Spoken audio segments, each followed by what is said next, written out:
Apakah sudah ada yang merekam? Oh, sudah. Terima kasih. Untuk outline-nya yang pertama adalah overview pemasaran dalam manajemen properti.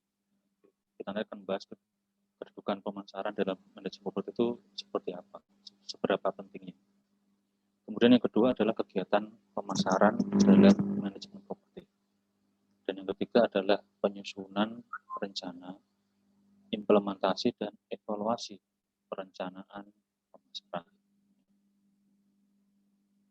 Kita masuk ke pertemuan ke subbab yang pertama, yaitu overview pemasaran manajemen properti. Pemilik dan investor membutuhkan manajer properti untuk memasarkan properti mereka dan menarik penyewa potensial. Jadi seperti yang kita pelajari di pertemuan pertama, yang namanya pengelolaan properti itu tidak hanya menginspeksi properti ya, tidak hanya melakukan analisis untuk menentukan tingkat sewanya, ya, harga sewanya berapa, tidak hanya untuk memuaskan tujuan pemilik. Ya. Nah, perlu dipahami juga bagaimana cara memasarkan properti yang dikelola. Nah, nanti kalau sudah properti sudah disewa, sudah ditangkap oleh pasar, nanti ada concern lagi setelah pemasaran, yaitu terkait dengan manajemen pembayaran sewa. Bagaimana seorang manajer itu bisa memastikan sewa itu dapat terbayarkan, ya, dibayar oleh penyewa itu dengan rutin dan terjadwal. Nah, bagian penting dari pekerjaan manajer properti adalah memasarkan properti sewaan untuk menghasilkan pendapatan bagi pemiliknya. Oke ya, jadi tujuan manajemen kan efektif dan efisien. Efektif ya berarti sesuai dengan tujuan yang sudah ditentukan. Nah, dalam manajemen properti ini tujuannya apa? Tujuannya adalah menghasilkan pendapatan bagi pemiliknya. Di bahasan ini caranya dengan memasarkan properti. Nah, kemudian pemasaran adalah proses yang terlibat dalam mempromosikan suatu layanan atau produk. Kemajuan teknologi terus menambah media baru yang digunakan untuk mengiklankan properti sewaan. Dulu internet belum ada, zaman saya kecil, kalau kita mau iklan properti dijual, kos-kosan disewakan, itu dari iklan koran. Dari iklan koran. Sekarang dengan mudahnya kita bisa beriklan, tidak perlu kita pakai pakaian bagus, tidak perlu kita bawa kendaraan untuk menuju ke kantor redaksi surat kabar. Ya, cukup Anda bersantai ya di dalam kamar, bersantai di halaman, Anda bisa memposting iklan dengan sangat mudahnya yang melalui fasilitas internet. Jenis rencana pemasaran yang dipilih ditentukan oleh jenis properti, lokasi properti, demografi atau kependudukan, karakter penduduknya seperti apa, dan anggaran pemasaran. Nah, nanti di dalam pembahasan berikutnya kita ada beberapa titik-titik, ya, titik-titik yang memisahkan. Oh, kalau properti residensial iklannya harus seperti ini, kalau komersial harus seperti ini. Tidak bisa semua properti itu iklannya sama. Karena jenis properti, jadi karakteristik propertinya juga berbeda. Nah, kemudian ini akan membahas bagaimana ya, untuk mengkampanyekan pemasaran, untuk meningkatkan, untuk menggiatkan pemasaran, bagaimana mencapai target pasar dan jenis iklan yang tersedia untuk pemasaran properti. Selain dari rencana pemasaran awal, ya, nanti akan belajar bagaimana menjaga penyewa jangka panjang. Ya, karena hal tersebut adalah penting. Alasannya apa? Alasannya di teks di bawahnya, karena menghasilkan aliran pendapatan yang konsisten, yang kontinu, berkesinambungan, itu adalah tujuan dari rencana pemasaran. Jadi, kalau tujuan dari manajemen properti menghasilkan keuntungan bagi pemilik, nah, ya, itu benar. Tapi lebih bagus lagi ketika pendapatan atau keuntungan yang diterima itu konsisten, kontinu. Kemudian kedua, kita akan membahas mengenai kegiatan pemasaran dalam manajemen properti. Aktivitas manajemen pemasaran sebaiknya mengikuti langkah sebagai berikut. Yang pertama, kita harus mengenali ciri-ciri pasar yang akan dilayani. Ya, yang sering saya contohkan itu teman-teman ini ya kemarin ya kos-kosan untuk karyawan dan kos-kosan untuk mahasiswa. Kira-kira properti kosan ini terletak di area komersial ya, atau di dekat fasilitas pendidikan. Nah, setelah mengenali ciri-ciri pasar, kita selanjutnya adalah mengidentifikasi kebutuhan dan keinginan konsumen.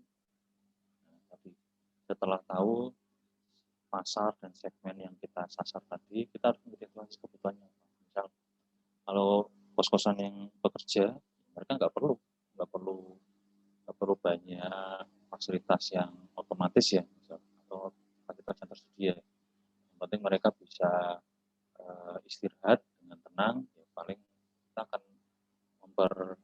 memperbarui atau memberikan komponen spring bed atau tempat tidur yang nyaman, ya, sehingga pekerja itu bisa istirahat.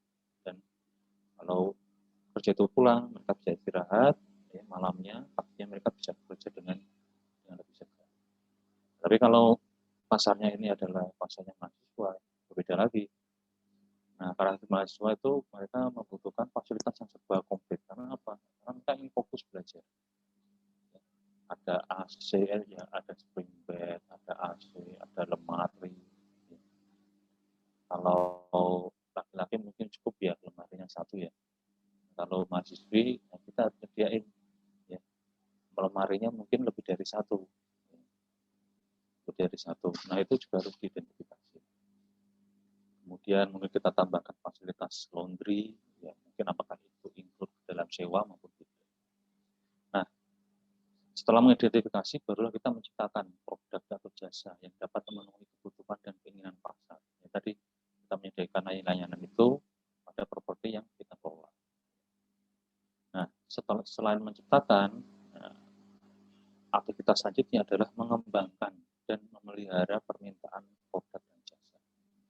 Nah, di sini ya tetap harus seorang manajer harus tahu, harus berkomunikasi dengan penyewa terkait dengan kemungkinan perubahan selera. Dulu kos-kosan tidak perlu adanya wifi ya. Sekarang kosan apalagi mahasiswa pas waktu zaman pandemi online, inginnya harus wifi juga. Kita kembangkan layanan itu ke konteks yang lebih luas. Oke, selanjutnya ya elemen-elemen pemasaran. Ini harus teman-teman pahami. Yang pertama ya produknya, produk yang ditawarkan seperti apa, bentuk fisiknya seperti apa, desainnya seperti apa, kualitasnya.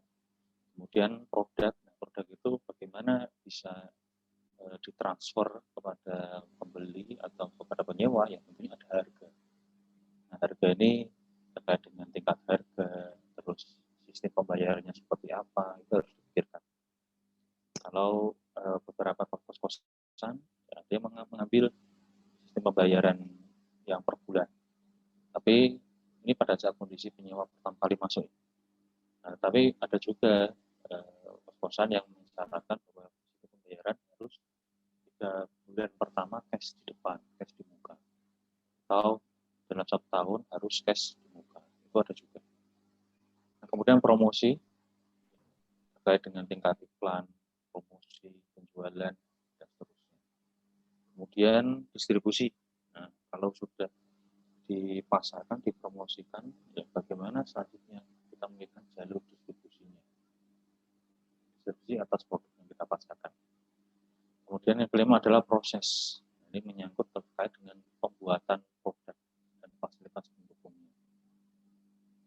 Keenam adalah hubungan baik, ya, terutama dengan pihak-pihak yang berperan dalam pemasaran. Misalnya khalayak, pemerintah, lembaga keuangan, dan seterusnya. Apakah pemasaran yang kita lakukan itu sesuai dengan regulasi, ataukah dalam membuat iklan kita harus memperhatikan penggunaan kata frasa yang tidak menyinggung sara. Nah, kemudian yang terakhir adalah image, yaitu pemasaran yang kita kita lakukan itu harus bisa membentuk image, ya. Harus bisa membentuk image ya, secara positif di mata masyarakat luas. Nah, selanjutnya ada istilah paradigma baru, relationship marketing. Ini kira-kira di tahun 2000-an ya. Para manajer, teman-teman di marketing mulai menerapkan relationship marketing. Apa itu relationship marketing? Ya, ini dapat dipandang sebagai koreksi yang cukup mendasar atas pemikiran dan praktek pemasaran yang telah ada sebelumnya, di mana dalam pemasaran itu menekankan one time transaction marketing atau konsep market based transaction. Nah, maka di konsep relationship marketing ini menaruh perhatian pada penjualan yang telah terjadi dan yang berkelanjutan atau ongoing relationship. Ya. Nah, bedanya dengan transaction marketing ya, atau market based transaction marketing itu di sana lebih memandang pada proses pemasaran itu telah berakhir ketika transaksi jual beli telah terjadi. Jadi ketika transaksi antara penjual dan pembeli, penyewa dan pemilik itu sudah selesai, ya, ya sudah tidak perlu lagi manajer untuk turun tangan, memberikan perhatian lebih. Nah, kalau di transaksi marketing setelah satu transaksi terjadi, manajer akan beralih, ya, mengarahkan perhatian kepada bagaimana menciptakan transaksi berikutnya, bagaimana caranya untuk dari yang tadi negosiasi menjadi kontrak sewa. Jadi basisnya adalah transaksi. Ketika satu transaksi selesai, maka dia akan manajer akan fokus ke transaksi berikutnya. Nah, sedangkan pemasar yang menganut marketing, yang menganut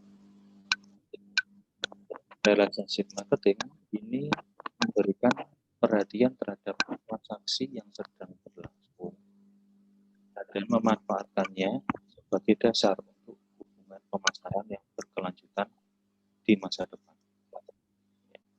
Jadi dengan demikian proses pemasaran tidak berakhir dengan transaksi jual beli.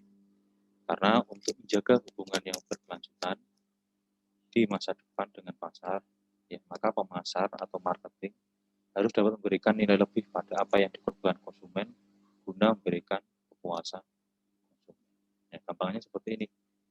Konsumen atau calon penyewa atau calon pembeli, mereka sudah meluangkan waktunya ya, untuk menghubungi kita, manajer atau kita sebagai marketing. Maka kita harus memberikan sesuatu yang melebihi apa yang konsumen atau calon penyewa telah berikan. Ya, bisa kita membuka hotline terkait dengan konsultasi terkait dengan properti itu selama 24 jam, 7 hari dalam seminggu. Silakan. Bisa kita menawarkan dari manajer atau marketing siap untuk mengantarkan calon penyewa ini ke properti yang kita tawarkan, ya, pada jam apapun, hari apapun. Nah, dengan manajer memberikan sentuhan relationship ya terhadap marketing ini, akhirnya apa? Akhirnya si calon penyewa ini akan merasa puas. Kalau orang puas, biasanya apa? Dia tidak akan berpaling hati untuk mencari manajer atau mencari marketing lain yang bapak marketing ini kerjanya luar biasa dalam memberikan servis. Ya, maka bisa jadi setelah penyewa ini nanti selesai masa sewanya, ketika untuk mencari properti yang lain, dia tidak akan sulit ya, untuk mencari marketing. Dia akan menghubungi marketing yang sebelumnya telah melakukan praktek relationship marketing. Jadi gampangannya kita tidak relationship marketing itu mencari langganan ya, mencari langganan, bukan mencari pembeli. Kalau kita mencari pembeli kan setelah selesai barang kita dibeli ya sudah nggak ada hubungan. Tapi kalau mencari langganan kan ya, harapannya apa? Harapannya tujuan dari pemasaran ini ya, dapat berkelanjutan. Selanjutnya adalah menyusun rencana, implementasi, dan evaluasi perencanaan pemasaran. Nah, rencana pemasaran dikembangkan sebagai bagian dari rencana manajemen secara keseluruhan. Untuk seorang manajer properti, rencana pemasaran adalah strategi terperinci yang digunakan untuk menyewakan properti. Ketika mengembangkan rencana pemasaran, tujuannya adalah untuk memberikan atau membuat iklan dengan cara yang paling hemat biaya. Ya. Rencana pemasaran dirancang untuk menarik sebanyak mungkin penyewa potensial ke properti. Nah, ini di sisi pemasaran ini menjadi tantangan bagi seorang manajer ya. Di sisi lain dia harus berpikir ya, terkait dengan tujuan manajemen dan mencapai kondisi yang efektif dan efisien. Efektif sesuai dengan tujuan, efisien adalah hemat biaya. Tetapi di sisi lain, tantangan bagi manajer dengan kondisi yang hemat biaya, mereka dituntut untuk menarik sebanyak mungkin penyewa potensial. Di sini manajer harus berpikir bagaimana caranya. Nah, topik yang harus dipelajari ketika mengembangkan rencana pemasaran adalah sumber daya pemasaran terkait dengan SDM-nya, terkait dengan biayanya, kemudian pengetahuan tentang properti, demografi, atau kependudukan, untuk penentuan segmen pasar, kemudian kondisi pasar daerah itu, bagaimana pertumbuhan, tingkat pertumbuhan dan penawarannya, persaingan lokal, dan pilihan media iklan. Nah, itu hal-hal penting, ya. Sehingga dengan memperhatikan hal tersebut, dapat disusun perencanaan pemasaran yang efisien. Nah, dalam penyusunan perencanaan pemasaran, nah ini perlu diperhatikan. Yang pertama adalah anggaran pemasaran, budget. Kemudian B adalah pengetahuan produk. Dan C adalah persaingan. Kita akan bahas satu persatu. Kita mulai dari anggaran pemasaran. Nah, anggaran pemasaran, manajer properti harus terlebih dahulu menganalisis kondisi keuangan keseluruhan properti dan membandingkan anggaran iklan dengan tujuan pemilik properti. Nah, kalau anggarannya sedikit, ya berarti iklan bisa dimulai dalam lingkup wilayah atau area lokal. Kemudian, menggunakan media yang efektif dan murah dalam kombinasi dengan iklan yang lebih mahal adalah cara yang bagus untuk mengelola anggaran iklan. Ya. Nah, simpelnya seperti ini. Jadi, dulu itu hanya ada media iklan itu paling iklan baliho. Ya. Kemudian ada iklan di media cetak. Ya. Saya sampai ingat dulu saya waktu setelah lulus ya di tahun 2006 ya, di situ kan internet sudah mulai, tapi iklan website-website terkait dengan marketing properti itu masih sedikit, belum ada OLX ya, dan seterusnya. Nah, saya dulu menjual properti itu dengan mengiklankan di media cetak. Apakah mahal? Ya, mahal. Karena apa? Karena iklan di media cetak, kita kan memperhitungkan berapa baris ya, atau karakter huruf. Maka kita harus memilih informasi yang penting kita harus sampaikan kepada calon pembeli atau calon penyewa.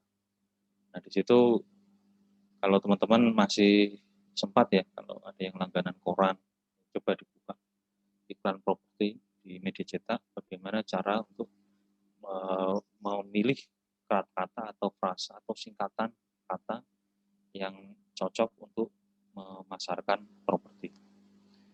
Nah, tetapi di sekarang sudah ada media. Kombinasi yang cukup ampuh itu adalah mengkombinasikan media iklan yang efektif dan murah dengan iklan yang lebih mahal. Contohnya adalah misal untuk mengiklankan apartemen. Kalau mengiklankan apartemen, ya, biasanya yang utama adalah kita membuat iklan baliho. Ya, biasanya di pertigaan, di perempatan jalan yang ada lampu lalu lintas ya. Kan biasanya kan di situ para pengemudi mobil, sepeda motor kan akan berhenti. Pasti Kalau berhenti kan pasti pinginnya kan lihat-lihat di sekitar area. Nah, saya ditaruh di situ. Nah, setelah di baliho, nah cara yang efektif untuk beriklan adalah mengkombinasikan dengan iklan di internet. Jadi si manajer selain pasang baliho, mereka juga harus rajin untuk memasang iklan dengan media yang murah, yaitu di internet. Nah, kombinasi keduanya ini akan memberikan hasil yang maksimal.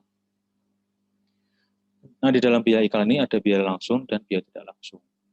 Biaya langsung ini terkait dengan identifikasi terkait dengan aktivitas untuk membuat iklan tadi. Berarti berapa biaya atau ongkos ya yang harus dikeluarkan untuk bisa membuat iklan itu layak tayang atau tampil. Nah, kemudian ada juga biaya tidak langsung.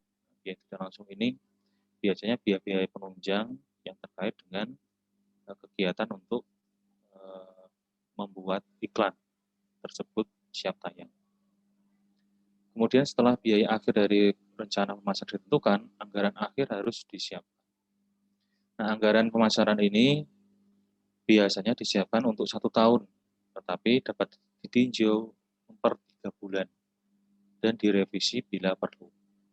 Nah, selain anggaran 1 tahun, maka harus dibuat anggaran pemasaran jangka panjang yang biasanya dilakukan pada 3 hingga 5 tahun. Nah, kenapa harus ada jangka pendek dan jangka panjang?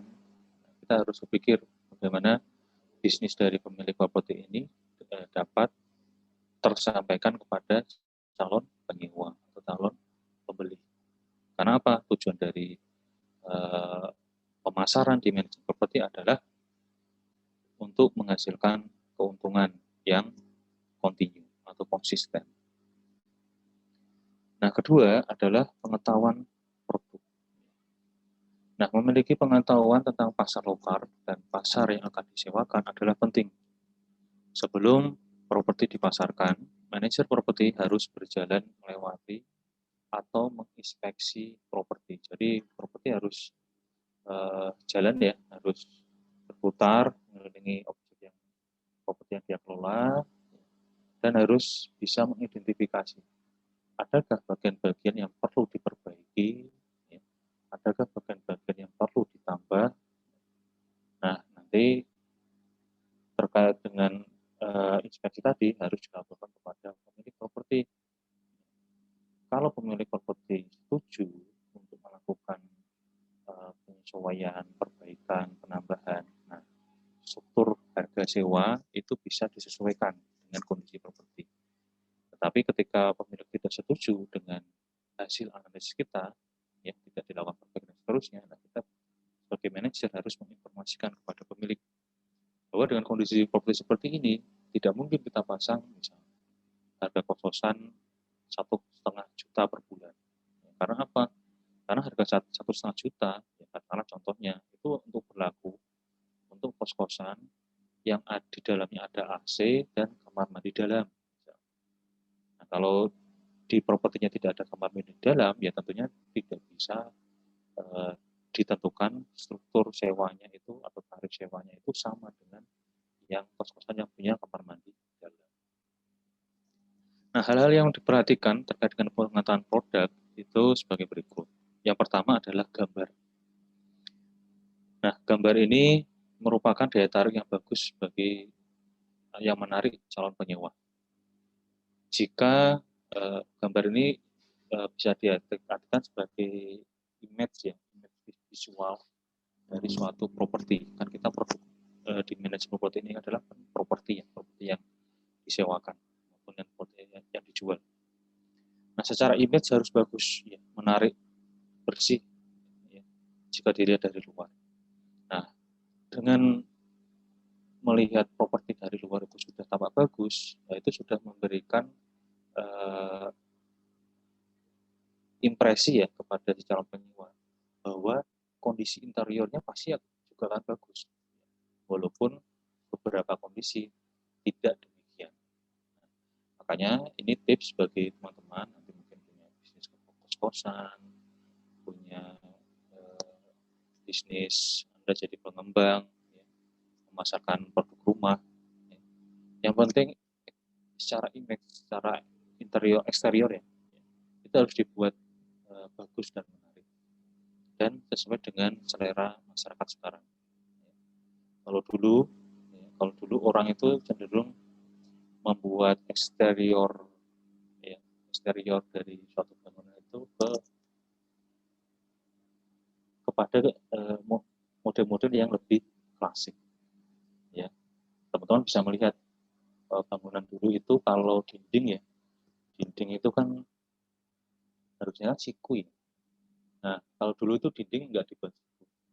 Dinding itu kalau dinding pas ketemu dua sisi itu, kalau dulu itu dindingnya tidak yang siku itu malah nggak laku. Tapi kalau dindingnya itu smoothing ya, dia pas pertemuan itu smoothing setengah lingkaran gitu. Nah, itu yang biasanya dulu dicari. Karena apa? Itu menunjukkan bahwa cara membangunnya juga rumit. Maka bangunan ini bisa memiliki nilai yang lebih tinggi dibandingkan bangunan lain. Tapi sekarang model itu sudah tidak ada ya, teman-teman. Sekarang orang konsepnya adalah minimalis. Tidak ada ruang yang terlalu lebar, tidak ada ruang yang terlalu kecil. Semuanya pas, cocok. Ya. Misal kalau ruang tengah ya cukup mungkin lebarnya 2x3. Tidak perlu selebar mungkin selebar apa selebar lapangan badminton misal. Nah, dulu kan konsep orang lama semakin luas semakin bagus. Nah, sekarang konsepnya minimalis sesuai dengan selera, sesuai dengan kebutuhan. Nah, kemudian adalah melihat apakah properti itu baru atau didirikan. Nah, properti yang baru saja dibangun dengan properti yang sudah lama ini memiliki perbedaan ya, perbedaan. Kalau properti yang sudah baru, kita bisa menentukan tarif sewa yang tinggi. Karena apa? Karena kondisi bangunannya masih bagus-bagus. Ya. Belum ada penyusutan fisik, belum ada keretakan, belum ada cat dinding yang usang, semua masih bagus. Nah, tapi kalau kondisi properti yang mapan atau yang sudah lama, ini itu harus diidentifikasi dengan inspeksi properti tadi. Jika butuh perbaikan, maka itu diinformasikan kepada pemilik. Jika pemilik oke, tarif sewa bisa kita naikkan. Tapi kalau pemilik tidak oke, ya sudah, ya berarti bermain di tarif sewa yang lebih rendah. Kemudian jumlah unit dan harga. Berapa unit yang tersedia untuk disewa. Bagaimana unit itu dirancang ya, terkait dengan tata letak ruang dan kamar, ya, berapa luasnya, ya. Kemudian berapa harga pasar yang bisa di-capture per bulannya, ya, dan seterusnya. Kemudian keempat, kondisi properti. Kondisi properti ini secara umum, baik itu internal maupun eksternal, interior maupun eksterior. Nah, kalau kondisinya ternyata banyak sekali kerusakan, manajer harus berbicara kepada pemilik terkait dengan opsi perbaikan atau pembersihan sebelum properti itu dipasarkan. Nah, kemudian yang kelima adalah pasar sasaran atau segmen pasar. Nah, kalau segmen pasar ini, teman-teman harus bisa mengidentifikasi segmen pasar untuk residensial berbeda dengan segmen pasar untuk komersial. Kalau di segmen pasar residensial, ya biasanya iklannya cukup di surat kabar yang menargetkan tenaga kerja lokal. Ya.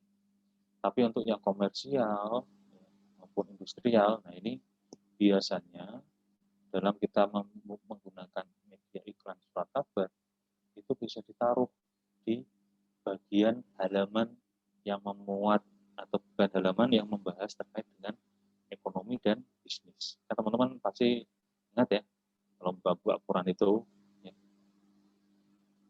Ini kalau dulu saya zaman SMP, ya, zaman SMP itu nggak ada internet. Ya. Kalau teman-teman yang suka bola itu kan kalau ingin tahu hasil Liga Champion, katakanlah Liga Champion Liga Inggris, Liga sekali kan tinggal browsing ya sekarang ya. Oh, sekarang ini skornya sekian-sekian. Dulu pas waktu saya zaman SMP, mungkin teman-teman pas zaman akhir ya. Saya SMP itu 96, 99. Itu tidak ada internet. Adanya apa? Ya, pas waktu masuk sekolah, ya, semua anak laki-laki itu berebut masuk ke dalam perpus. Dan yang dicari apa? Dan yang dicari adalah surat kabar. Ya, yang dibuka halaman apa? Halaman olahraga. Jadi itulah konsep di surat kabar. Jadi mereka membagi ada yang ekonomi bisnis, kemudian ada yang politik, ada yang olahraga. Nah, untuk iklan yang di pasar komersial dan industrial ini biasanya dimainkan dalam kolom bisnis karena si penyewa kan tidak semua orang. Ya. Biasanya pengusaha-pengusaha yang level lokal maupun nasional mereka akan melihat bagian kolom bisnis di surat kabar. Dan posisi ini juga tidak menutup kemungkinan iklan residensial maupun komersial ini juga dimuat di satu halaman penuh atau sebagian halaman penuh atau mungkin 2 halaman penuh. Nah, tapi kita harus melihat biasanya yang manajer yang mengiklankan seperti ini mereka membidik segmen pasar nasional. Mungkin teman-teman pernah ingat ya yang kompleks Meikarta. Kompleks Meikarta dulu saya pernah lihat itu iklannya itu 2 halaman penuh ya. 2 halaman penuh menawarkan apartemen, menawarkan kompleks pergudangan dan sebagainya. Tapi itu menjadi pengecualian karena manajer memang berkeinginan untuk membidik pasar nasional. Kemudian yang selanjutnya adalah kita bicara terkait dengan persaingan. Setelah anggaran pemasaran, pengetahuan produk, kita masuk ke tataran yang lebih luas, yaitu persaingan. Nah, di persaingan ini kita harus mengembangkan strategi pemasaran, yaitu proses analitis dan proses kreatif. Proses analitis ini haruskan manajer properti untuk melakukan analisis, sehingga dapat menentukan bagaimana properti yang dipasarkan itu ya, dibandingkan dengan pesaing. Makanya kita kemarin belajar ada analisis properti, ada analisis pasar, ada analisis perusahaan pemilik. Nah, proses kreatifnya itu adalah merancang bagaimana pemasaran dan iklan yang dapat mengangkat atau menyoroti kekuatan properti yang kita kelola sambil meminimalkan kelemahannya. Nah, pada tahun 1920 ya, ada Mr. Albert ya, ini mengembangkan model analisis yang sudah kita ketahui bersama, yaitu model analisis SWOT. Apa itu? Strength, Weakness, Opportunities, dan Threat. Ya. Nah, analisis SWOT ini sudah diadopsi oleh sebagian besar perusahaan Amerika sebagai model yang digunakan untuk segala rencana bisnis dan pemasaran.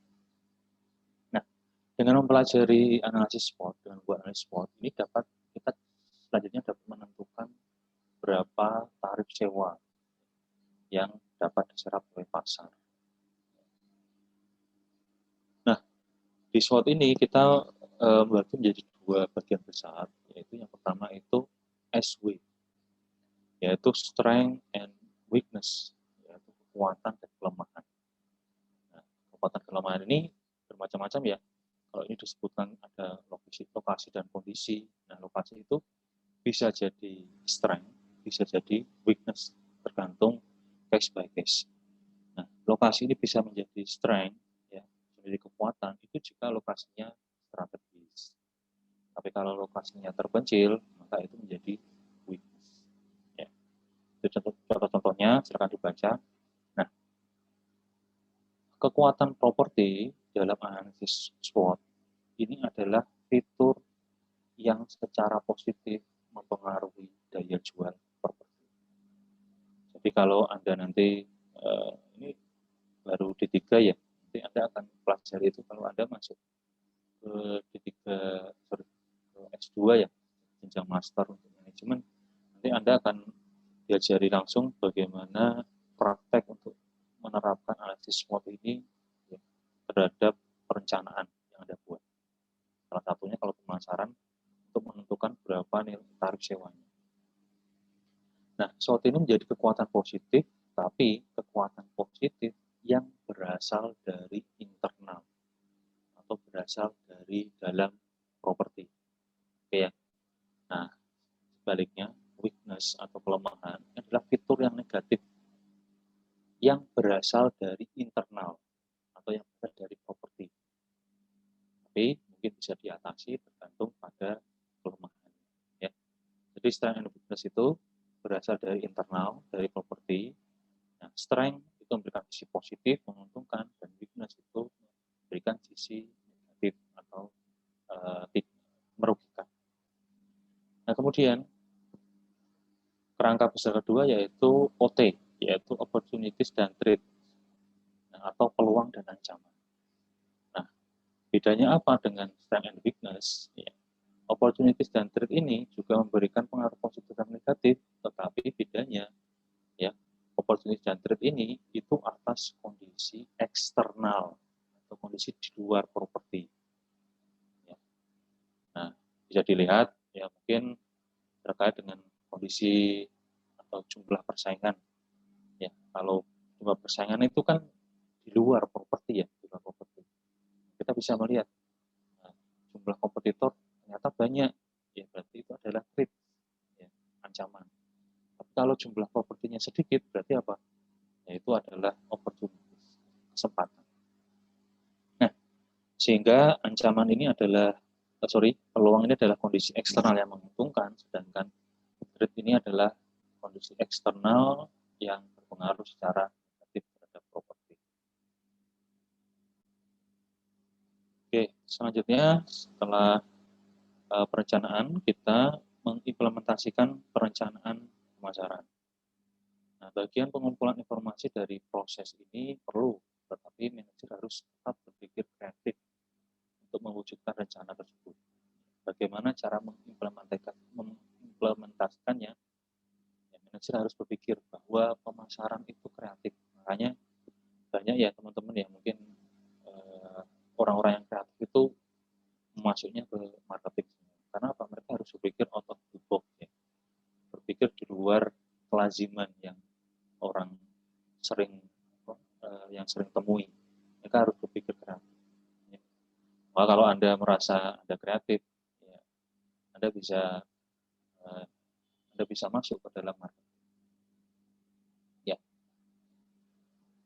Kalau bicara marketing itu tidak, kalau konsepnya adalah kreatif, ini tidak dibatasi oleh cabang ilmu.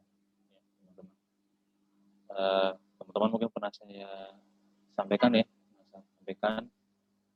bahwa saya belajar properti, saya bertemu dengan istri saya adalah bidang kesehatan, ya kami saling bertukar ilmu, ya, bertukar ilmu. Itu hal-hal yang mungkin jarang ya terpikirkan karena lazimnya ya, teman-teman di stan itu ya mencari jodohnya ya teman sendiri kan, teman sekelas, teman seangkatan. Cuma dari awal saya memang punya pandangan yang berbeda dengan teman-teman yang lain. Saya lebih condong untuk mencari pendamping hidup itu di luar stan ya. Jadi kalau di luar stan itu saya bisa belajar juga terkait dengan cabang ilmu yang lain. Nah, karena istri saya ya cabangnya dari kesehatan, ya saya coba berikan pengertian terkait dengan properti.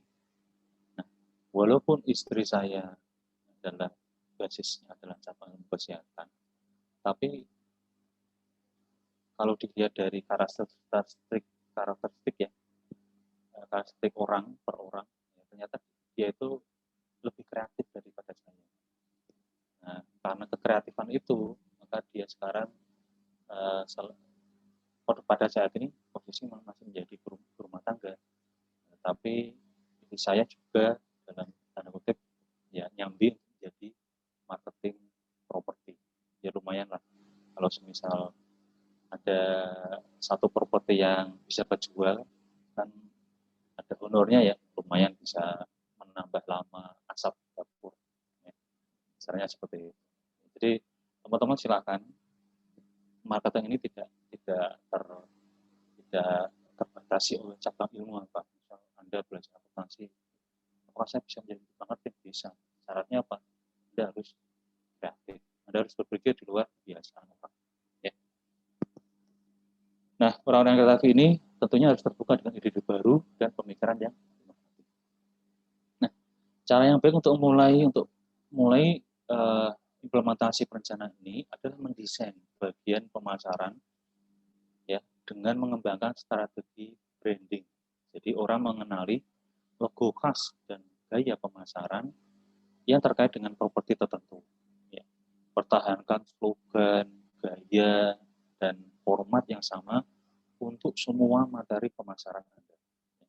Contohnya, ya kalau ada iklan properti Agung Podomoro, Agung Sedayu, mereka akan pertahankan ya, konsep eksklusif, ya, gaya eksklusif dari awal sampai dengan sekarang itu mereka pertahankan itu. Dan ya benar-benar terjadi bisnis mereka ya going concern ya, mereka bisnis yang berkelanjutan dari satu project yang lain.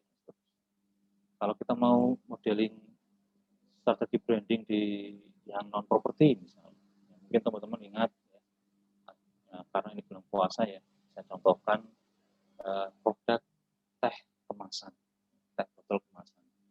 Pasti ada yang ingat ya. Dulu saya tidak menyebutkan merek, tapi pasti Anda akan ingat dengan branding ini.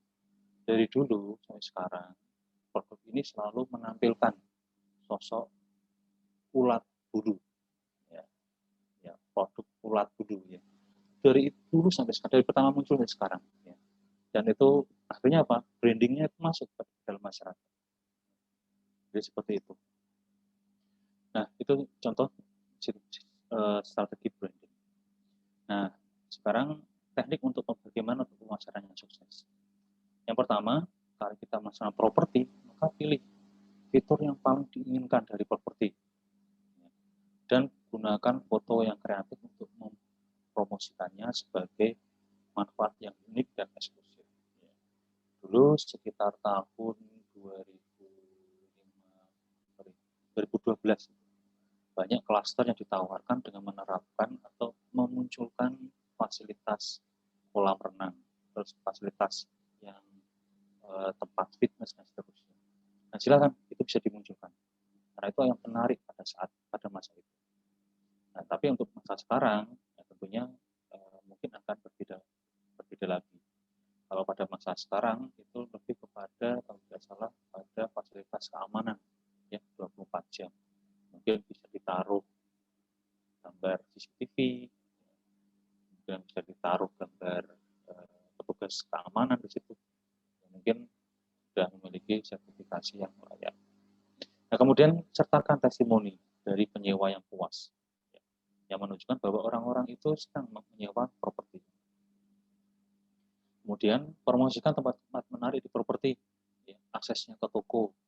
Anda pasti pernah melihat baliho itu, ya, 5 menit ke bandara, ya, 5 menit ke mall, ya, 5 menit ke PK instan.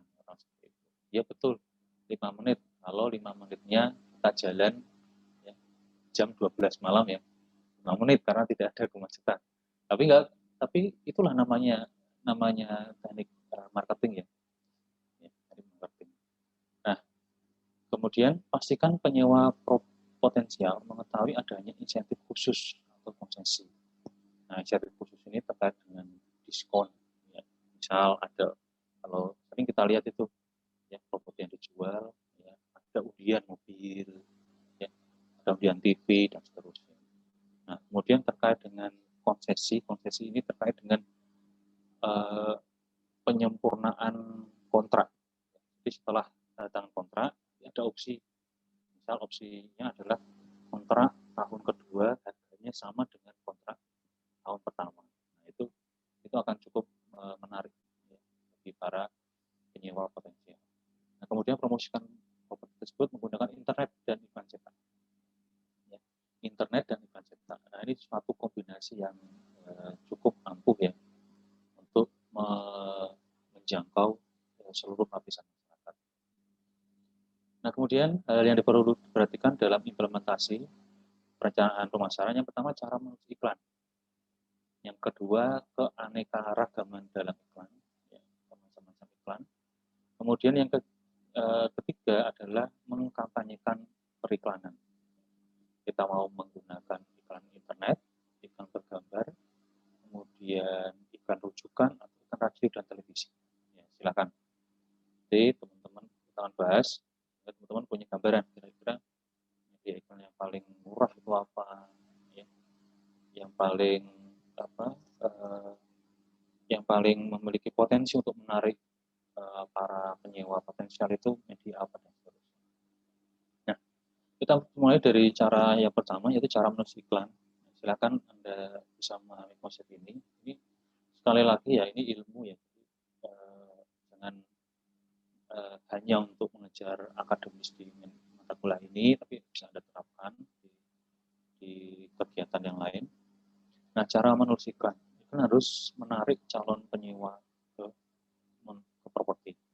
Iklan harus menarik secara visual, deskriptif, dan faktual. Menarik secara visual, deskriptif, dan faktual. Saat menulis iklan yang efektif, ingatlah bahwa seorang hanya menghabiskan sekitar 4 detik membaca sekilas informasi. Oke ya, hanya punya waktu 4 detik saja. Karena apa? Ya, katakanlah membuka surat kabar, ya dibuka surat kabarnya. Nah, kan nggak mungkin kalau orang baca surat kabar itu akan baca dulu dari sebelah kiri atas ke kanan bawah. Jarang sekali. Biasanya apa? Begitu dibuka, mereka akan melihat judul. Ya, bisa 1 sampai 4 detik lah. Nah, tapi untuk iklan ini, ya ini dari referensi hanya 4 detik saja untuk baca informasi. Maka informasi yang harus disampaikan juga harus menarik, ya, deskriptif dan faktual. Nah, ini ada formula yang namanya formula AIDA. Bermanfaat bagi manajer properti untuk digunakan ya, sehingga menarik perhatian dan minat, menciptakan hasrat dan merangsang tindakan akibat membaca iklan. Nah, iklannya bagus ya. Pertama, harus menunjukkan perhatian, atensi. Ya. Jadi orang itu secara tidak sengaja ketika dia memandang sesuatu, dia tiba-tiba tertarik untuk memandang satu, mungkin ada baliho ya. Nah, maka cara yang pertama ya itu harus memunculkan atensi atau perhatian. Itu dulu ya, munculnya perhatian. Nah, kemudian kedua, setelah memunculkan perhatian untuk sedikit melirik ya, iklan di balik itu. Nah, formula selanjutnya itu harus memunculkan interest atau minat. Ya, berarti apa? Ada rasa di dalam pikiran, ya, bukan di dalam hati ya, di dalam pikiran. Itu, wah, kok iklannya menarik, kok yang ditawarkan rumah ya. Jadi ada satu minat dulu, minat yang muncul. Setelah perhatian, ada minat. Nah, setelah ada minat, kemudian ada keinginan yang keluar, yaitu hasrat untuk membuat penawaran yang tidak tertahankan. Wah, harganya murah. Harganya murah, tapi terletak di lokasi yang strategis. Wah, nggak jarang sekali nih properti yang seperti ini dipasarkan. Nah, jadi sudah ada rasa untuk ingin untuk menawarkan, untuk melakukan penawaran yaitu dengan melihat ya sisi ya hubungi nomor telepon atau buka website kami www.thehills.com. Nah, formula selanjutnya adalah A, yaitu apa? Action, tindakan. Ya. Jadi setelah ada keinginan, ada tindakan. Yaitu dengan apa? Dengan calon pembeli atau itu menelpon ya, kontak yang ada di iklan itu untuk menanyakan. Nah, iklan yang cara penulisan iklan yang baik itu Anda bisa terapkan formula AIDA ini. Nah, bagaimana caranya? Ya, bagi Anda coba dulu menulis, kemudian Anda coba praktekkan ya, kepada beberapa orang, ya, khalayak umum, bagaimana mereka merespon atas iklan yang Anda buat tadi. Sehingga formula AIDA ini dapat Anda terapkan. Nah, cara menulis iklan, ya, informasinya dasar yang perlu dimasukkan dalam iklan, ada foto, daftar fasilitas, peta, sampai dengan petunjuk arah ke lokasi. Itu adalah informasi dasar. Nah, kemudian ini ada ini, move-in spesial. Move-in spesial itu biasanya terkait dengan objek atau properti yang disewakan. Jadi ada opsi ya, ketika si calon penyewa itu mengambil properti kita untuk mereka sewa, nah ini ada semacam keringanan biaya. Jadi kita menanggung biaya pemindahan barang dari properti yang lama yang disewa oleh penyewa itu ke properti kita. Kemudian selain informasi dasar, ada yang juga harus menyatakan informasi khusus. Nah ini, nah untuk tiap jenis properti ini dibedakan. Kalau di properti residensial, silakan ditambahkan gaya apartemen. Kemudian foto apartemen, ruang di dalam dan fasilitasnya, dinanya, fiturnya, batas sekolah lokal. Tapi kalau informasi properti komersial ini harus ditambahkan informasi khusus berupa ukuran dan jenis ruangnya, deskripsi unitnya, ya, kemudian akses transportasi dan seterusnya. Jadi posisi memang dibedakan ya teman-teman, informasi khusus ini antara yang residensial dengan yang properti komersial. Nah, kemudian keanekaragaman, maaf kurang KA ya, keanekaragaman dalam iklan. Nah, keanekaragaman dalam iklan ini menyoroti terkait dengan penggunaan kata, frasa, simbol, atau alat bantu visual yang menandakan preferensi atau batasan yang dilarang. Beberapa kata-kata memang harus dihindari karena jika itu digunakan itu sifatnya ofensif ya, menyerang kelompok tertentu atau menyinggung sara. Maka sebelum mempublikasikan iklan, tinjaulah dengan cermat untuk setiap frasa, kata atau gambar yang dapat dianggap menyinggung orang lain. Nah, saya pernah pada posisi saya menjadi salah satu dalam petik relawan ya, relawan atau responden yang diminta untuk memberikan koreksi terhadap iklan. Pada waktu itu ada iklan es krim, saya tidak perlu menyebut nama es krim ini, ya. Es krim ini berbentuk seperti cup ya, ya mungkin teman-teman tahu lah, ya es krim cup yang apa, yang berbentuk ya, yang berbentuk seperti kon ya. Kan teman-teman sudah tahu ya yang memproduksi pertama siapa. Jadi es krim ini, jadi kebetulan dia itu mau menunjukkan iklan. Nah, pas saya datang di satu tempat, ternyata saya ditawarin jadi responden. Nah, saya masuk ke dalam suatu ruangan, kemudian saya diputarkan iklan yang akan ditampilkan. Sebenarnya iklan ini panjangnya itu sekitar 3 menit. Nah, di situ saya diminta untuk mengkritisi kira-kira ada hal yang kira-kira tidak sesuai dengan budaya di Indonesia. Kemudian ada nggak kira-kira bagian-bagian iklan yang harus dihilangkan. Nah, ini merupakan tahapan ya, tahapan teman-teman sebelum kita membuat iklan. Ya, alhamdulillah setelah saya melakukan memberikan respon menjadi responden atas survei tadi, ya, saya mendapatkan gratis ya, 1 es krim tadi. Lumayan ya pada waktu masih mahasiswa, belum punya penghasilan, dapat es krim dimakan sendiri. Ya, lumayan di sini juga tepat ya teman-teman, sebelum kita membuka iklan kita harus melihat kata dan frasanya. Teman-teman justru mungkin pernah ingat ya, dulu pada waktu beberapa tahun yang lalu ya, mungkin 2 tahun yang lalu ada iklan namanya mungkin beli properti ini bisa dapat istri gitu ya. Nah, mungkin teman-teman pasti ingat. Nah, nggak apa-apa kalau itu dimasukkan di kota-kota yang metropolis seperti Surabaya, Jakarta. Tapi kalau di daerah tertentu yang sisi keagamaannya itu kental dan memandang bahwa pernikahan itu menjadi sesuatu yang sakral, ya, dan tidak bisa dibuat sebagai mainan. Nah, ini justru ketika seorang manajer membuat iklan seperti itu, bukannya keuntungan yang diperoleh, tapi malah kontra. Jadi banyak sekali kritik ya, yang mengkritik iklan itu. Jadi itu tadi ya kenapa dalam perencanaan manajemen pemasaran terutama kita harus melihat demografi, ya, karakteristik penduduk dari target pasar yang ingin kita ambil. Nah, dalam periklanan ini ada istilah ya give the word out.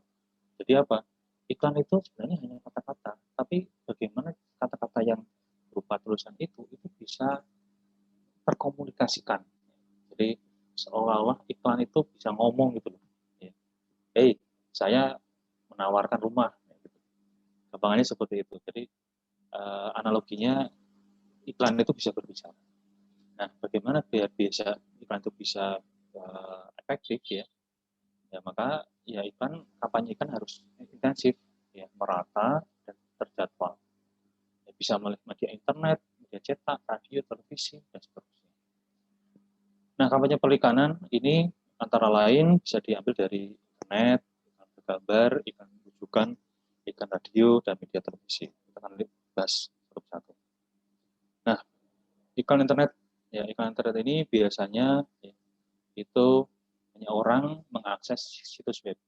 Ya, situs web ini pengelompokan halaman web, gambar, dan informasi digital yang di-hosting oleh server. Nah, halaman web adalah satu halaman data untuk setiap properti sebagai bagian dari situs web. Nah, seringkali calon penyewa langsung pergi ke situs web manage properti atau properti sendiri.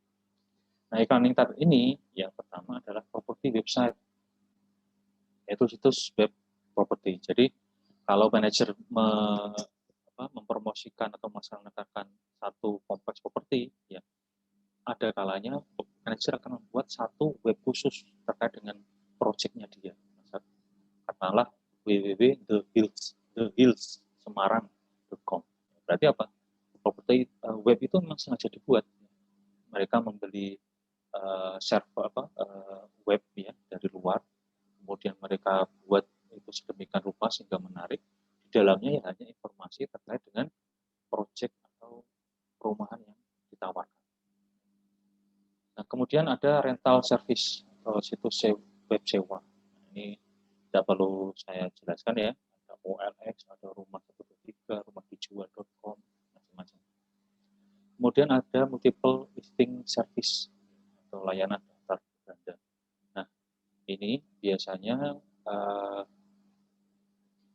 para agen real estate ya yang mewakili klien dan mencari properti yang digunakan melalui multiple listing service atau situs broker komersial. Jadi beberapa broker atau agen itu biasanya punya punya web ya, teman-teman bisa membuka webnya agen properti era, terus agen properti yang lain ya, silakan. Nah, di situ ada list properti yang mereka jual atau mereka sewakan. Nah, ini dibuat oleh agen atau broker itu sendiri. Nah, kemudian ada juga iklan baris internet. Jadi iklan baris tidak hanya di surat kabar, tapi ada juga yang di internet. Ya, karena salah satu keunggulannya ini adalah lebih mudah atau lebih murah ya untuk bisa menemukan iklan baris ini. Ya. Nah, biasanya iklan-iklan ini ditujukan pada properti yang menyediakan fasilitas khusus, misal properti yang menerima hewan yang dipelihara. Nah, itu pemilik properti dapat mengakses web khusus tadi. Kemudian iklan bergambar. Nah, iklan bergambar ini menggunakan grafik, foto, dan menggunakan grafik ya, foto dan atau foto. Grafik itu bisa menggunakan video. Mohon izin, apakah suara saya masih terdengar? Masih, Pak. Oke, Mbak. ya. Masih, Pak. Baik. Jadi fotonya teman-teman hilang nih semua, mungkin karena jaringan saya lambat ya. Tapi suara teman-teman bisa saya dengar. Jadi, sudah mulai jam sore, banyak yang mengakses internet di lingkungan sopan saya. Nah, iklan bergambar ini menggunakan grafik dan foto. Ya, mereka lebih besar, lebih canggih, dan lebih mahal. Ya. Jadi memberikan dampak yang lebih besar daripada menggunakan iklan baris. Nah, iklan bergambar ini kalau untuk properti residensial berfokus pada minat ya atau keinginan dan gambarnya. Jadi bisa jadi kalau properti residensial itu kalau mengiklankan dalam satu halaman web atau satu halaman surat kabar itu banyak dimunculkan gambar-gambar. Tetapi kalau untuk properti komersial dan industrial, nah ini pada umumnya ditempatkan di halaman keuangan atau bagian bisnis surat kabar dengan distribusi besar atau mungkin di surat kabar nasional. Nah, iklan bergambar ini ada berupa panduan sewa. Nah, panduan sewa ini publikasinya itu ditawarkan secara gratis kepada publik ya, karena dibayar oleh pengiklan. Nah, jenis iklan ini biasanya ditaruh di tempat-tempat yang mudah diakses oleh orang banyak, misal di rak-rak di supermarket dan seterusnya, mungkin di rak-rak buku di satu perusahaan dan seterusnya.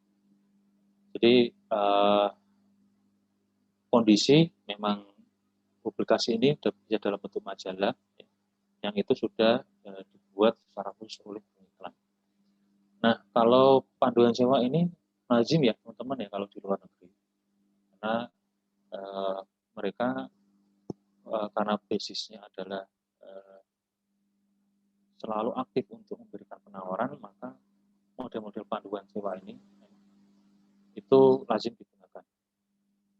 Nah, model selanjutnya adalah selebaran dan brosur. Nah, selebaran dan brosur ini ya kalau di properti jarang ya teman-teman. Kalau di personal properti ya, itu banyak juga ya, mungkin seperti AC, seperti peralatan rumah tangga dan seterusnya. Nah, tapi tidak menutup kemungkinan properti juga bisa mengambil iklan bergambar berupa selebaran dan brosur. Nah, selebaran ini bentuknya lebih simpel ya, dan dia biaya produksinya lebih murah ya, daripada kita harus iklan di surat kabar. Sedangkan brosur ini bentuknya seperti selebaran, tetapi dia memiliki tata letak. Ya. Jadi biasanya kalau selebaran itu satu halaman aja. Kalau brosur itu biasanya satu halaman, tapi dia dilekuk menjadi 3 bagian. Dan tiap bagian lekukan itu biasanya mempunyai informasi yang runtut. Nah, kemudian ada rental property list, daftar properti sewaan. Nah, ini kalau ini agak berbeda dengan cara iklan yang lain. Nah, kalau ini penyewa potensial itu membayar biaya. Ya, jadi mereka itu membayar biaya khusus untuk mendapatkan properti yang disewakan, ditawarkan. Jadi ini agak berbeda dengan model iklan yang lain. Kalau iklan yang lain kan yang menawarkan yang mengeluarkan biaya. Tapi kalau rental property di sini justru penyewa potensial itu membayar biaya nominal untuk mengetahui area yang ditawarkan. Nah, biasanya ini terjadi pada area yang benar-benar strategis. Karena apa? Kalau orang ingin cari daerah strategis. Tapi kalau daerah strategis pasti akan cepat sekali diserap oleh pasar. Mungkin baru ditawarkan jam 15 ini, ya, 5 menit kemudian sudah ada yang menghubungi. Maka para penyewa potensial ini mereka yang membayar justru untuk mendapatkan list properti rental. Nah, kemudian ada iklan luar ruang. Nah, iklan ini biasanya ditaruh-taruh di luar bangunan dari propertinya, ya, sehingga orang yang mengemudi, yang melewati bisa melihat spanduknya, bisa melihat MMT-nya, ya, atas produk properti yang ditawarkan. Nah, kemudian ada yang berbentuk seperti billboard, iklan papan. Nah, iklan papan ini sebenarnya hampir seperti iklan di luar ruangan ya, tetapi lebarnya itu adalah 15 kaki persegi, ya, 15 feet square atau bahkan lebih besar. Ya. Dan iklan papan ini lebih besar, lebih mahal daripada bentuk iklan di luar ruangan pada umumnya. Nah, kemudian ada bus stop bench, ya, atau iklan di halte. Teman-teman bisa melihat beberapa halte, ya, di daerah kampus, daerah Jakarta. Kemudian ada naik bis, ya, kadang-kadang itu ada itu di plafon, ya, di langit-langit. Di langit bis itu biasanya ada iklan yang dipasang di tempel. Nah, biasanya bulan ini dengan bulan yang lain beda iklan lagi, dan seterusnya. Nah, kalau Anda yang sering atau pernah naik kereta api listrik, ya, atau KRL, ya, sering tuh melihat di langit-langit, ya, itu ada iklan, ya, dari satu minggu ke minggu yang lain berubah. Kemudian ada yellow pages, ya. Yellow page ini mungkin tidak menjadi tidak lagi populer, ya, di zaman sekarang. Tapi kalau Anda tanya ke orang tua Anda, wah, dulu luar biasa ini, ya, yellow pages. Karena apa? Dengan kita punya buku yellow pages yang dibeli dari buku Gramedia, itu Anda bisa tahu nomor telepon. Ya, mungkin dulu Anda, mohon maaf ya, ini agak cerita agak melenceng, ya. Mungkin dulu teman-teman angkatan saya naksir dengan teman, ya, teman satu sekolah. Cara yang mudah apa? Ya, nyari nama orang tuanya dan alamat rumahnya. Nah, nanti di tracing itu, ya.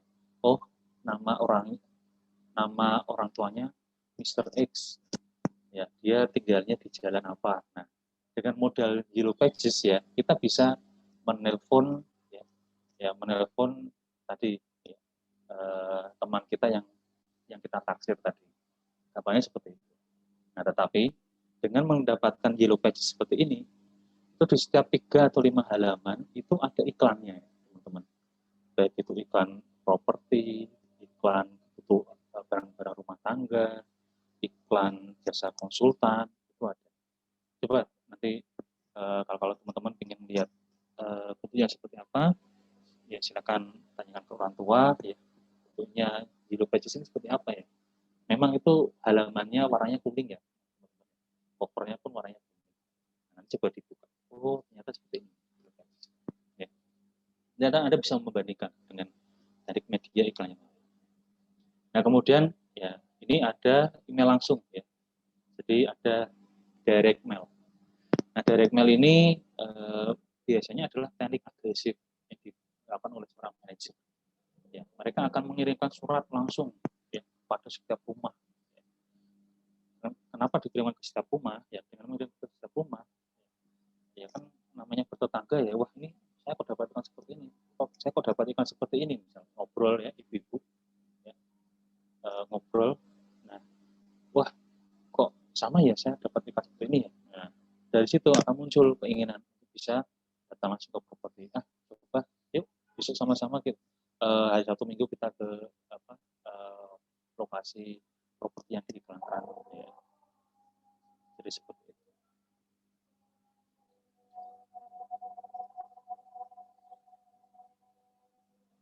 Oke, di sini, ya, ada azan maghrib, ya. Saya tak rehat sebentar.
iklan ini seperti testimoni ya, testimoni di mana iklan seperti ini adalah iklan yang hemat biaya untuk mencari penyewa potensial. Nah, iklan ini terdiri dari dua, atau testimoninya terdiri dari dua, yaitu secara pribadi maupun organisasi.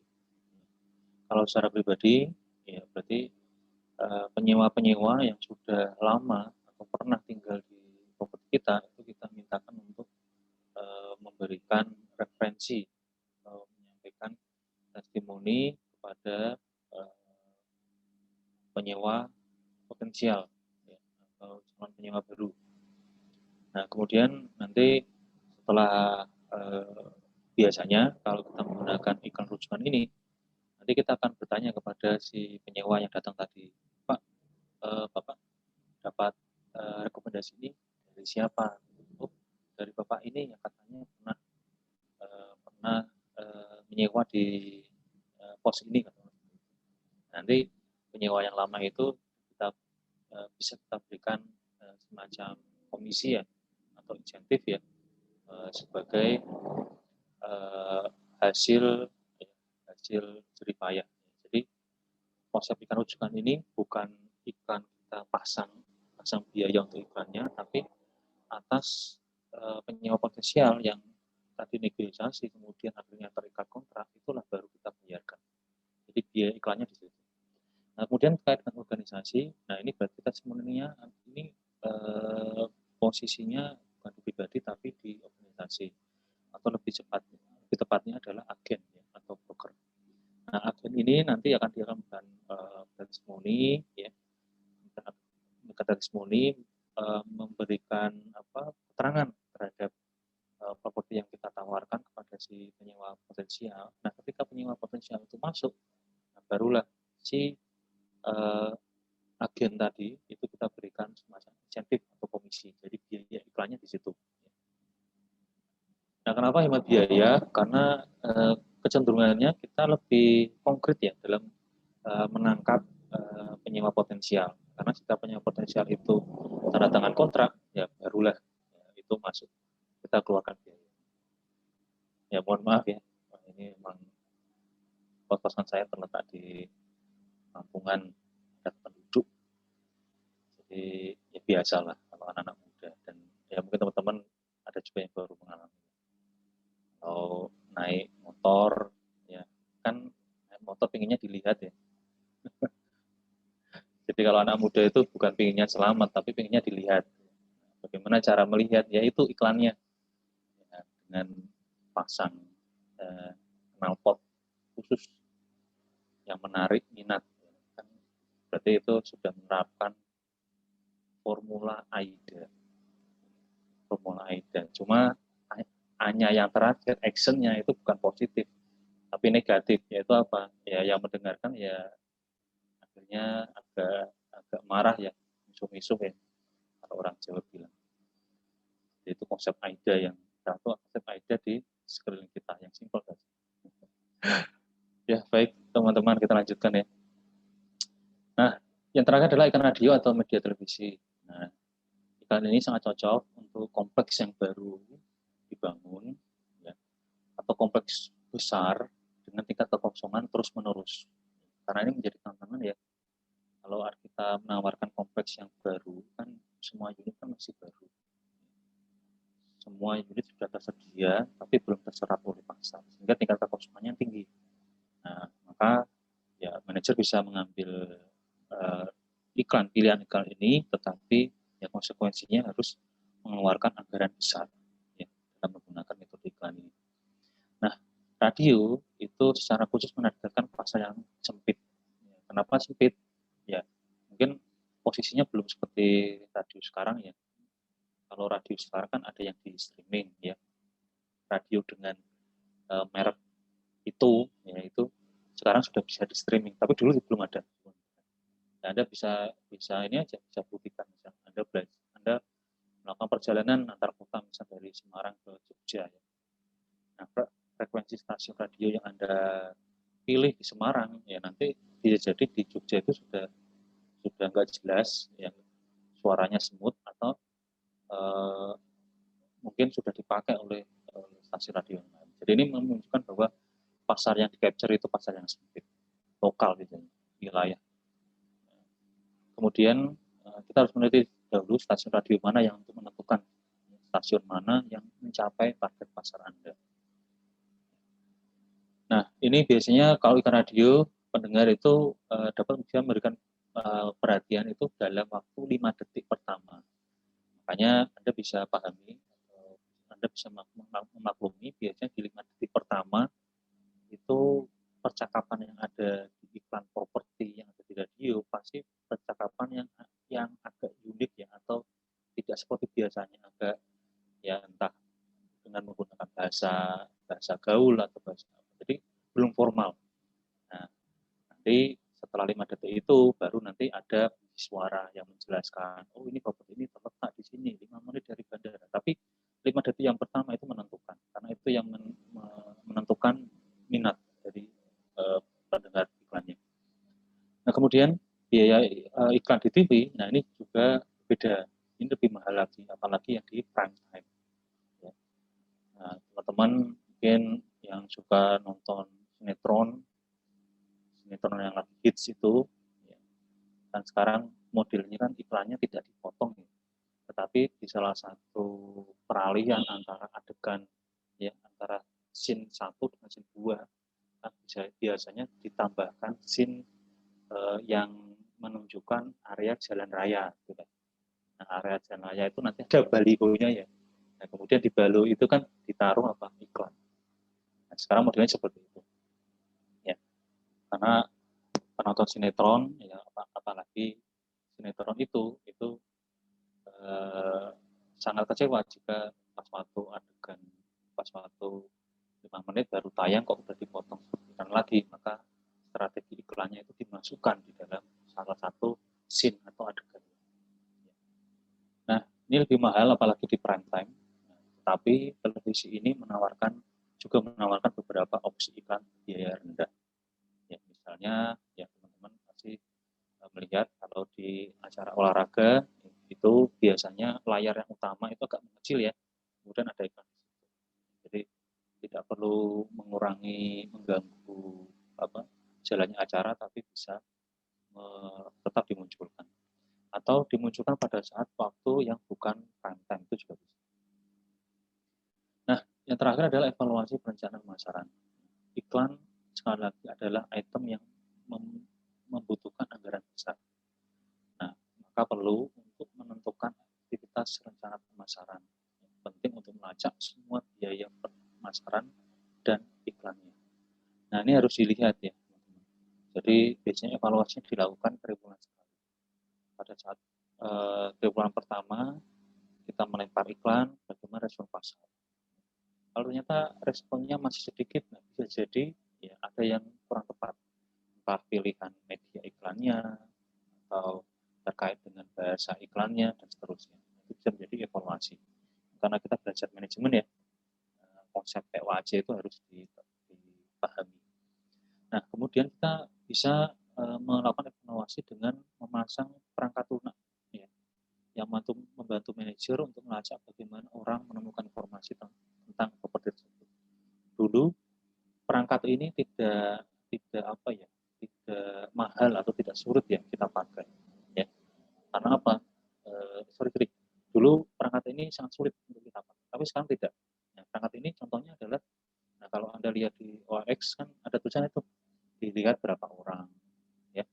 Nanti yang ngechat berapa orang, bisa ditelepon berapa orang. Nah, itu sudah menjadi perangkat lunak untuk mengevaluasi perencanaan pemasaran kita itu sudah berhasil atau belum.